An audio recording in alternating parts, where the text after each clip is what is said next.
जय हिंद दोस्तों, स्वागत है आपका quick revision classes YouTube channel पर। आज हम पढ़ेंगे भारत का महान्यायवादी यानी कि अटॉर्नी जनरल ऑफ इंडिया। कौन बनेंगे नए महान्यायवादी, इसके बारे में हम पूरी जानकारी समझेंगे और महान्यायवादी से अब प्रश्न बन सकता है आपकी परीक्षा में, इसलिए उसको भी देखेंगे।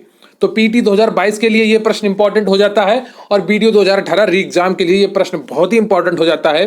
तो प्रश्न यहीं से आएगा, पढ़ेंगे मेरे साथ तो आपको यकीन आएगा। तो चलिए शुरू करते हैं आज का वीडियो।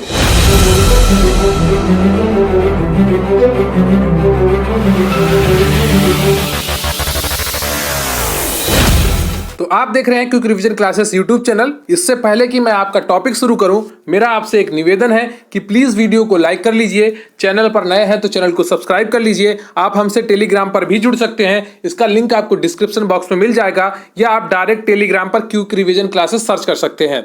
क्लियर है आपको? तो आज का हमारा टॉपिक है भारत का महान्यायवादी यानी कि अटॉर्नी जनरल ऑफ इंडिया। पहले इसका परिचय पढ़ेंगे, ठीक है, फिर जानेंगे कि नए अटॉर्नी जनरल ऑफ इंडिया कौन होंगे, फिर जानेंगे इनका क्या कार्य है, इनके क्या दायित्व है, इनका कैसे नियुक्ति होती है, और फिर जानेंगे हम इनसे जुड़े हुए एमसीक्यू। तो पूरा टॉपिक आज अच्छे से पढ़ेंगे और जानेंगे आखिरी में कि कैसे प्रश्न परीक्षाओं में पूछे जाते हैं। तो बहुत ही इंपॉर्टेंट टॉपिक है, अक्सर यहाँ से प्रश्न आपकी परीक्षा में बनता है और मुझे पूरी उम्मीद है कि पीटी 2022 में यहाँ से प्रश्न बनेगा। तो भारत का महान्यायवादी कौन है? संघ की कार्यकारिणी के एक अंग होता है। तो भारत का महान्यायवादी जो अटॉर्नी जनरल ऑफ इंडिया होता है वो संघ की कार्यकारिणी का एक अंग होता है। एजी का अर्थ हुआ अटॉर्नी जनरल, ठीक है, देश का सर्वोच्च कानूनी अधिकारी है, ठीक है। जो एजी है वो देश का सर्वोच्च कानूनी अधिकारी है, महान्यायवादी है वो देश का सर्वोच्च कानूनी अधिकारी है। क्लियर है आपको? संविधान के अनुच्छेद 76 में भारत के महान्यायवादी के पद का प्रावधान है, ठीक है। ये अनुच्छेद 76 और एक अनुच्छेद और होता है आपका, वो होता है नियंत्रक एवं महालेखा परीक्षक का।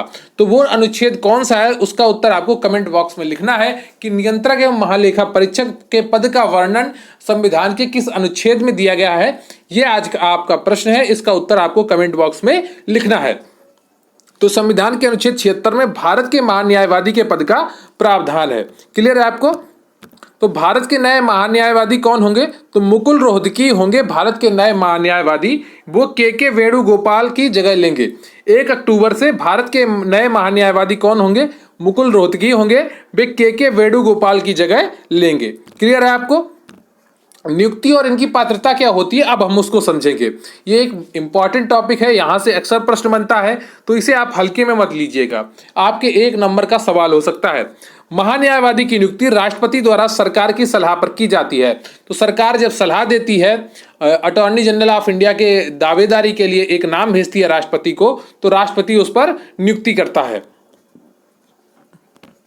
वह एक ऐसा व्यक्ति होना चाहिए जो सर्वोच्च न्यायालय का न्यायाधीश नियुक्त होने के योग्य हो। तो योग्यता क्या है? वह एक ऐसा व्यक्ति होना चाहिए जो सर्वोच्च न्यायालय यानी कि सुप्रीम कोर्ट ऑफ इंडिया के न्यायाधीश नियुक्त होने का योग्य हो। वो सारी योग्यताएं रखता हो जो सर्वोच्च न्यायालय का न्यायाधीश रखता है। अर्थात वह भारत का नागरिक हो, उसे उच्च न्यायालय के न्यायाधीश के रूप में कार्य करने का 5 वर्षों का अनुभव हो, या किसी उच्च न्यायालय में वकालत का 10 वर्षों का अनुभव हो, अथवा राष्ट्रपति के मतानुसार वह न्यायिक मामलों के योग्य व्यक्ति हो। तो इतने में से कोई एक चीज जो होगी वो उसके लिए वो चुना जा सकता है। तो क्या क्या योग्यताएं चाहिए? वह एक ऐसा व्यक्ति होना चाहिए जो सर्वोच्च न्यायालय का न्यायाधीश नियुक्त होने का योग्य हो, अर्थात वह भारत का नागरिक हो, उसे उच्च न्यायालय के न्यायाधीश के रूप में कार्य करने का 5 वर्षों का अनुभव हो कम से कम, या फिर किसी उच्च न्यायालय में वकालत का 10 वर्षों का अनुभव हो, अथवा राष्ट्रपति के मतानुसार वह न्यायिक मामलों का योग्य व्यक्ति रहा हो। क्लियर है आपको? कार्यालय की अवधि क्या होती है, इनका कार्यकाल क्या होता है, संविधान में इसका बखान नहीं किया गया, कहीं वर्णन नहीं किया गया है कि इनका कार्यकाल कितने वर्षों का होगा। अगला है निष्कासन कैसे होगा। तो महान्यायवादी को हटाने की प्रक्रिया और आधार संविधान में नहीं बताए गए हैं। वह राष्ट्रपति के प्रसाद पर्यंत पद धारण करता है। राष्ट्रपति द्वारा किसी भी समय हटाया जा सकता है। इसका अर्थ यही हुआ कि संविधान में महान्यायवादी को हटाने का प्रावधान वर्णित नहीं किया गया है। ठीक है, आपसे अगर प्रश्न पूछा जाए कि बताइए संविधान में महान्यायवादी को हटाने का वर्णन क्या है? तो ऑप्शन ए होगा कि महाभियोग लगाकर, बी होगा प्रधानमंत्री द्वारा हटाकर, सी होगा राष्ट्रपति द्वारा हटाकर, डी होगा इनमें से कोई नहीं। तो सही उत्तर क्या हो जाएगा? सी, राष्ट्रपति द्वारा हटाया जा सकता है महान्यायवादी को। क्लियर है आपको? तो इस तरह से प्रश्न आपकी परीक्षा में बन सकते हैं। कर्तव्य और कार्य क्या होते हैं इनके, उनके बारे में आप समझ लेते हैं। ऐसे कानूनी मामले जिन पर भारत सरकार को सलाह की जरूरत होगी, राष्ट्रपति द्वारा उसे भेजे जाते हैं। ठीक है, तो ऐसे कानूनी मामले जिन पर भारत सरकार को, यानी कि गवर्नमेंट ऑफ इंडिया को, जिसके मोदी प्रधानमंत्री जी हैं, उसको सलाह की आवश्यकता होगी, राष्ट्रपति द्वारा उसे भेजे जाएंगे। जितने भी कार्य होते हैं केंद्र सरकार में वो राष्ट्रपति के नाम से होते हैं, सरकार राष्ट्रपति की होती है। क्लियर है आपको? चाहे पार्टी का शासन किसी का भी हो, सरकार सदैव राष्ट्रपति की होती है। कानूनी रूप से ऐसे अन्य कर्तव्यों का पालन करना जो उसे राष्ट्रपति द्वारा सौंपे जाते हैं, वो सभी कर्तव्यों का पालन करेगा जो उसे राष्ट्रपति द्वारा सौंपे गए हैं। भारत सरकार की ओर से उन सभी मामलों में जो कि भारत सरकार से संबंधित हैं, सर्वोच्च न्यायालय या किसी भी उच्च न्यायालय में उपस्थित होगा।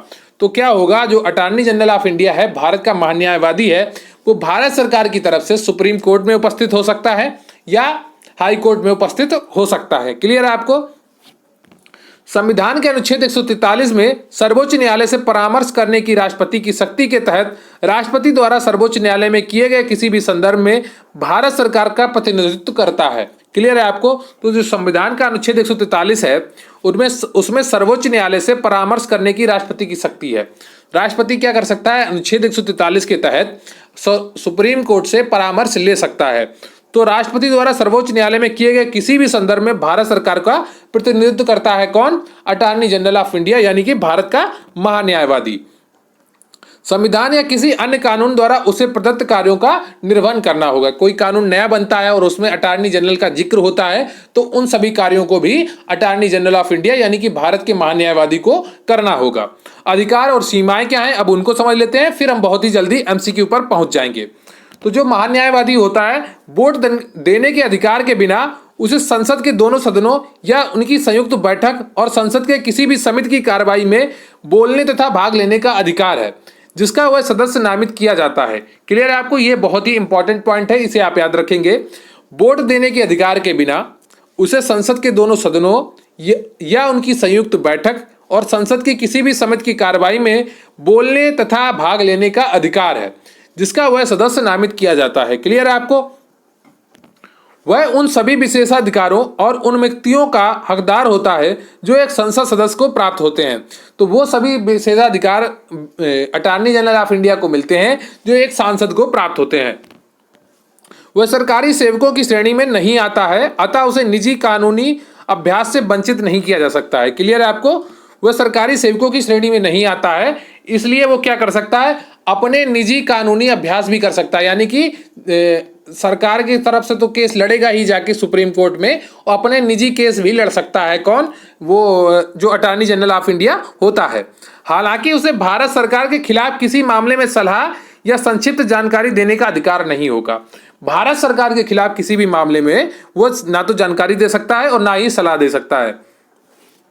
भारत के सॉलिसिटर जनरल और भारत के अतिरिक्त सॉलिसिटर जनरल आधिकारिक जिम्मेदारियों को पूरा करने में महान्यायवादी का सहायता करते हैं। तो दो सहयोगी भी इनके होते हैं। किसके? अटॉर्नी जनरल ऑफ इंडिया के, भारत के महान्यायवादी के दो सहयोगी भी होते हैं। उन्हें क्या कहते हैं? सॉलिसिटर जनरल कहते हैं और अतिरिक्त सॉलिसिटर जनरल कहते हैं। महाधिवक्ता राज्यों में होता है, जैसे केंद्र में होता है महान्यायवादी, वैसे ही होता है राज्यों में महाधिवक्ता। उसका अनुच्छेद है 165। ठीक है, ये राज्यों से संबंधित है। तो क्लियर है, ये आपका पूरा टॉपिक फिनिश हुआ। यहां से अक्सर प्रश्न आपकी परीक्षाओं में पूछे जाते हैं, तो जरूर आप पूरा टॉपिक तैयार करिए और अपनी तैयारी को पूर्ण करिए। अब देखते हैं कुछ महत्वपूर्ण एमसीक्यू के बारे में, ताकि आपकी तैयारी पूरी हो सके। प्रश्न है आपका, भारत सरकार का प्रथम विधि अधिकारी कौन है? ऑप्शन है संघीय विधि मंत्री, भारत का महान्यायवादी, विधि सचिव, भारत का मुख्य न्यायाधीश। बताइए कौन सा ऑप्शन आपका सही है? तो इसका सही उत्तर हो जाएगा भारत का महान्यायवादी भारत सरकार का प्रथम विधि अधिकारी होता है। आपका अगला प्रश्न है, भारत के अटॉर्नी जनरल की नियुक्ति कौन करता है? बताइए। ए सर्वोच्च न्यायालय का मुख्य न्यायाधीश, बी भारत का प्रधानमंत्री, सी भारत का राष्ट्रपति, डी संघ लोक सेवा आयोग। तो इसका सही उत्तर क्या हो जाएगा? भारत का राष्ट्रपति। भारत का राष्ट्रपति अटॉर्नी जनरल यानी कि महान्यायवादी की नियुक्ति करता है। सी ऑप्शन बिल्कुल सही हो जाता है। आपका अगला प्रश्न है, भारत सरकार को कानूनी विषयों पर परामर्श कौन देता है? बताइए, अटॉर्नी जनरल देता है, या उच्चतम न्यायालय का मुख्य न्यायाधीश देता है, या विधि आयोग का अध्यक्ष देता है, या इनमें से कोई नहीं? तो इसका सही उत्तर क्या हो जाएगा? भारत सरकार को कानूनी विषयों पर परामर्श कौन देता है? अटॉर्नी जनरल देता है, यानी कि भारत का महान्यायवादी देता है। ए ऑप्शन बिल्कुल सही हो जाता है। आपका अगला प्रश्न है, संसद के प्रत्येक सदन की कार्रवाई में संसद के सदस्य ना होते हुए भी कौन भाग ले सकता है? ऑप्शन ए उपराष्ट्रपति, बी मुख्य न्यायाधीश, सी महान्यायवादी, डी इनमें से कोई नहीं। तो इसका सही उत्तर क्या हो जाएगा? सी महान्यायवादी। जो महान्यायवादी होता है संसद के प्रत्येक सदन की कार्रवाई में संसद का सदस्य ना होते हुए भी भाग ले सकता है, लेकिन इसके पास वोट देने का अधिकार नहीं होता है। आपका अगला प्रश्न है, निम्नलिखित में से कौन लोकसभा की कार्रवाइयों में भाग तो ले सकता है किंतु मतदान नहीं कर सकता? Option A attorney general, B Lok Sabha अध्यक्ष, सी लोकसभा उपाध्यक्ष, डी प्रधानमंत्री। तो इसका सही उत्तर क्या हो जाएगा? Attorney general. क्लियर है आपको? तो एक एक प्रश्न आपको कंप्लीट हो गया और इससे आपका रिवीजन भी हो गया। तो ये टॉपिक बहुत ही इंपॉर्टेंट है। मुकुल रोहतगी अगले आपके महान्यायवादी होंगे, अटॉर्नी जनरल ऑफ इंडिया होंगे। तो इस टॉपिक को आप अच्छे से तैयार कर लीजिए। और जो आज आपसे मैंने प्रश्न पूछा है कि नियंत्रक एवं महालेखक परीक्षा कि परीक्षक का वर्णन संविधान के किस अनुच्छेद में है, उसका उत्तर कमेंट बॉक्स में जरूर लिखिएगा। और प्लीज चैनल को सब्सक्राइब कर लीजिए, वीडियो को लाइक कर लीजिए, कमेंट करके जरूर बताइएगा कि आपको वीडियो कैसा लगा। Thank you very much. जय हिंद, जय भारत।